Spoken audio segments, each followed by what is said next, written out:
Assalamualaikum warahmatullahi wabarakatuh. Pada video kali ini saya akan memberikan tutorial atau menjelaskan mengenai tabulasi data dengan variabel tax avoidance pada perusahaan manufaktur tahun 2019 hingga tahun 2021. Apabila teman-teman memerlukan data tersebut, teman-teman bisa lanjut ke Instagram saya. Oke, sekarang lanjut ke populasi terlebih dahulu. Nah, di sini ada populasi untuk perusahaan manufaktur tahun 2019 itu sebanyak 216. Ini sudah saya cek lagi karena kemarin itu ada yang double, maka ini sudah saya perbarui menjadi 216. Nah, di sini untuk jumlah populasinya ini ada kriterianya. Nah, kriteria di sini saya kasih ada 5. Yang pertama itu secara berturut-turut dari tahun 2019 hingga tahun 2021. Nah, untuk yang kedua itu adalah perusahaan yang melaporkan laporan keuangan pada tahun 2019 hingga tahun 2021. Dan yang ketiga itu adalah perusahaan yang menggunakan mata uang rupiah. Dan yang keempat itu mendapatkan laba.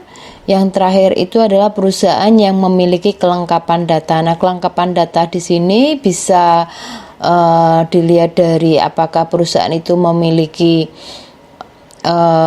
terutama adalah indikator dari pengukuran tax avoidance, yaitu ada pengukuran pembayaran pajak dan laba sebelum pajak.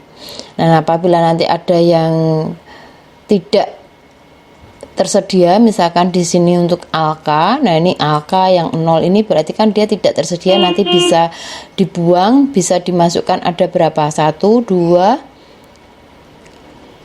3, ada 3 perusahaan masuk ke bagian yang tidak memiliki kelengkapan data.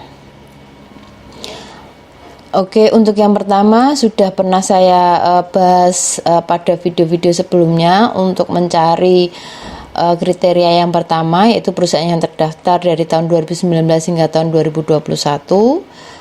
Ini sama. Untuk yang kedua juga sudah pernah saya bahas untuk perusahaan yang mempublikasikan laporan keuangan. Untuk ini saya kasih warna biru, jadi yang dibuang adalah warna birunya. Dan yang ketiga itu adalah perusahaan yang menggunakan mata uang rupiah. Nah, yang saya buang adalah yang warna kuning. Dan yang keempat itu adalah perusahaan mendapatkan laba. Berarti yang saya buang itu yang warna merah, karena warna merah di sini adalah perusahaan yang mengalami rugi. Nah, untuk yang kriteria yang kelima ini saya belum buat, karena untuk kriteria yang kelima itu harus mentabulasi terlebih dahulu.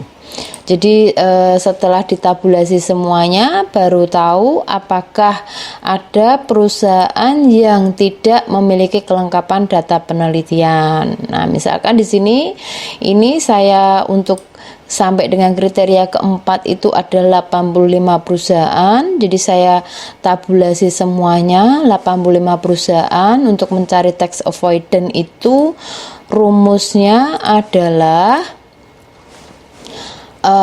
pembayaran pajak. Ini menggunakan CETR. Pembayaran pajak dibagi dengan laba sebelum pajak. Nah, di sini ada CETR dengan rumus pembayaran pajak dibagi dengan laba sebelum pajak. Nah, untuk mencari nilai-nilai ini, teman-teman bisa lihat di laporan keuangan. Jadi, teman-teman harus memiliki laporan keuangan yang bisa di-download dari IDX. Nah, misalkan untuk INTP di sini, untuk INTP itu ini INTP untuk mencari pembayaran pajaknya. Oke, untuk pembayaran pajaknya teman-teman bisa lihat di bagian arus kas operasi.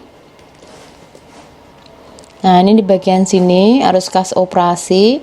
Nah, teman-teman bisa melihat untuk pembayaran pajak penghasilan. Nah, di sini ada pembayaran pajak penghasilan badan dengan jumlah 412.171 dalam jutaan. Berarti 412.171. Nah, di sini sudah saya tulis 412.171 nolnya 6 karena dalam jutaan. Oke. Nah, setelah itu kita tinggal mencari laba sebelum pajaknya. Nah, laba sebelum pajak, teman-teman bisa lihat di sini laba sebelum pajak. Laba sebelum pajak di sini tertera 2234.002. Nah, teman-teman bisa lihat di bagian sini 2234.002. Nah, di sini tetap ditambahin 06 karena teman-teman bisa lihat di sini dinyatakan dalam jutaan rupiah. Berarti kalau dalam jutaan rupiah, teman-teman bisa nambahkan 06. Oke, sudah ketemu untuk pembayaran pajak dan laba sebelum pajak, tinggal dibagi saja. Nah, di sini untuk CETR 2021 F4 dibagi 4. F itu pembayaran pajak 2020, I itu adalah laba sebelum pajak 2020. Jadi nanti sudah ketemu di sini. Nah, setelah diketahui atau diisi dengan 85 perusahaan. Nah, di sini sudah diisi semua. Nah, ternyata di sini ada nilai nolnya. Nah, nol ini berarti perusahaan itu tidak ada pembayaran pajaknya, tidak melakukan pembayaran pajaknya. Berarti ini nanti bisa dibuang, di delete. Nah, nanti ada berapa perusahaan yang tidak memiliki, tidak melakukan pembayaran pajak. Ada 1, 2, 3, 4, ada 4, berarti sebanyak 81 sampel perusahaan. Nah, nanti untuk sampelnya sebanyak 81, teman-teman tinggal ini tinggal dibuang aja, sudah ketemu CETR-nya. Nah, CETR di sini bisa dipengaruhi oleh aset tetap atau SIR. SIR itu aset tetap dibagi dengan total aset. Nah, di sini sudah dibahas untuk aset tetap, teman-teman mencari pada bagian di sini. SIR itu aset tetap dibagi dengan total aset. Oke, aset tetap teman-teman bisa lihat di bagian ininya. Nah, ini aset tetap. Nah, aset tetap di sini untuk perusahaan INTP itu sebesar 14.342.412. Oke, teman-teman bisa lihat 14.342 ya. 14.342.412 dalam jutaan rupiah, berarti nanti dikalikan 06. Nah, sedangkan total asetnya, teman-teman jumlah asetnya di sini ada 26.136.114. Nah, di sini 26.136.114 dalam jutaan rupiah, dan nanti sudah ketemu untuk SIR-nya. Nah, biasanya banyak faktor yang mempengaruhi tax avoidance, misalkan untuk SIR atau aset tetap dibagi dengan total aset, atau variabel yang lain.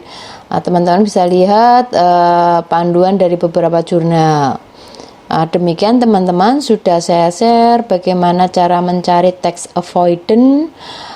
Semoga bermanfaat dan jaga kesehatan. Wassalamualaikum warahmatullahi wabarakatuh.